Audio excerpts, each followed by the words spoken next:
قال رسول اللہ صلی اللہ علیہ وسلم من قتل نفسہ بشیء عذب بہ یوم القیامہ۔ اللہ کے پیارے حضور صلی اللہ علیہ وسلم کا مبارک فرمان ہے کہ جس شخص نے جس چیز کے ذریعے اپنی جان لی، قیامت کے دن اس شخص کو اس چیز کے ذریعے عذاب دیا جائے گا۔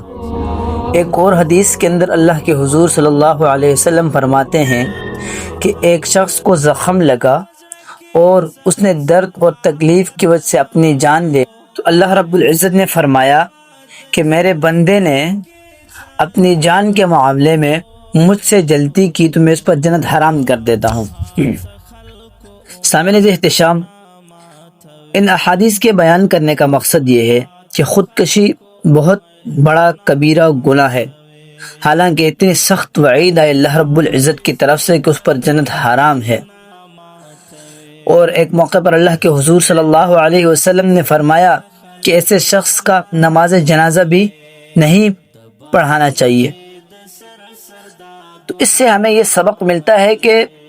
جتنی بھی مشکلات آئیں، جو بھی مصائب ہمیں درپیش ہوں، تو ہمیں مصائب کا، مصیبتوں کا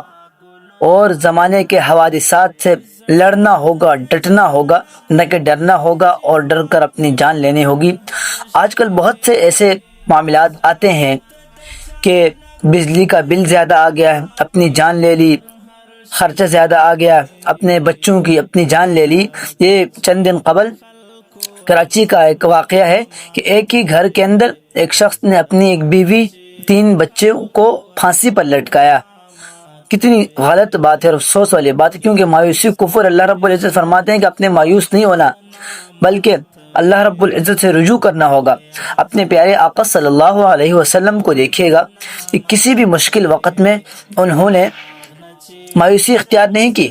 بلکہ اللہ سے رجوع کیا۔ صحابہ کرام کی زندگی کو دیکھے کہ جب بھی کوئی مشکل آتی تو وہ استغفار کرتے، ذکر کرتے، صبر کرتے، اور پھر اللہ رب العزت کے بارگاہ میں گڑ گڑاتے، سجدے ریز ہو جاتے، یا اللہ ہماری اس حاجت کو قبول و منظور فرمائیے، تو پوری دنیا کے اندر وہ غالب رہے۔ تو آج بھی ہم اگر انہی صحابہ کرام کے نقش قدم پہ چلیں تو یہ کوئی مشکل کام نہیں، بلکہ اگر ہمارے پاس کچھ بھی چیز نہ ہو، کوئی لازمی نہیں کہ ہم ہر چیز کو، ہمارے پاس کاروبار اگر بڑا نہ ہو تو لازمی نہیں کہ بڑا کاروبار ہو، بلکہ ہم چھوٹا کاروبار شروع کریں، لیکن رزق حلال کما کر اپنے بچوں کو رزق دیں۔ آپ نماز پڑھیں 5 وقت کی، اللہ رب العزت کو یاد کریں، کبھی ایسی نوبت ہی نہیں آئے گی۔ ایک صحابی رسول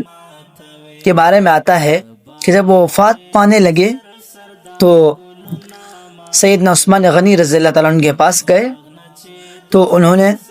رونے لگے، تو فرمایا کہ اس وجہ سے رو رہے ہو کہ تمہاری کوئی نرینہ اولاد نہیں ہے؟ کہا اللہ کی قسم اے امیر المؤمنین، ایسی بات نہیں ہے، بلکہ میں اس لیے رو رہا ہوں کہ میرے ساتھ آخرت میں کیا معاملہ کیا جائے گا۔ یعنی اللہ سے ڈر تھا، نہ کہ اس وجہ سے کہ میرے پیچھے بچیاں تو ہے لیکن بیٹے نہیں ہیں۔ ان کے بچیاں تھی، 2 بچیاں، لیکن ان کے بیٹے نہیں ہیں۔ تو انہوں نے فرمایا صحابی رسول نے کہ عثمان غنی اے امیر المؤمنین، اللہ کی قسم میں اپنے گھر کے اندر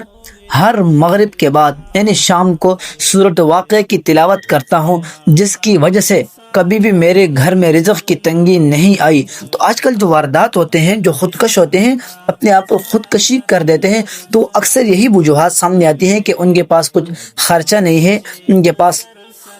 کچھ اور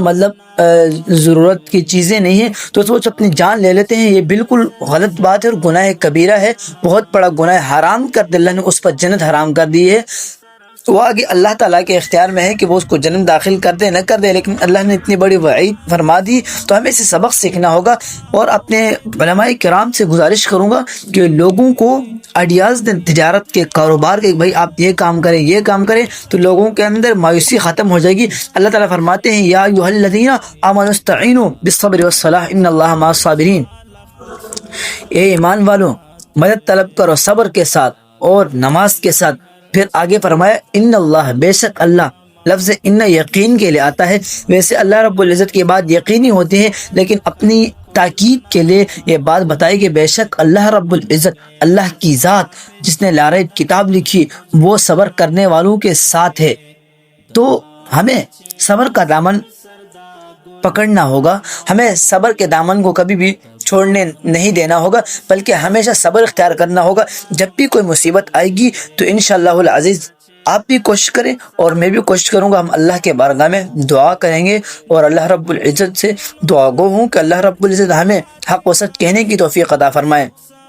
تو یہ چھوٹی چھوٹی باتوں کو لے کر اپنی زندگیوں کو ختم نہ کریں، بلکہ اپنے جینا ہے، اپنے آپ کو ایک مثبت انسان بنا کر، اپنے آپ کو ایک اچھا انسان بنا کر، ایک طاقتور مومن بنا کر کاروبار کریں، تجارت کریں، اپنے آپ کو بھی صبر کریں اور اپنے بچوں کو، اپنے اہل و عیال کو بھی صبر کی تلقین دے کر۔ کوئی مشکل آتی بھی ہے تو اللہ کے رسول صلی اللہ علیہ وسلم پر کتنی مشکلات آئیں، کوئی ایسا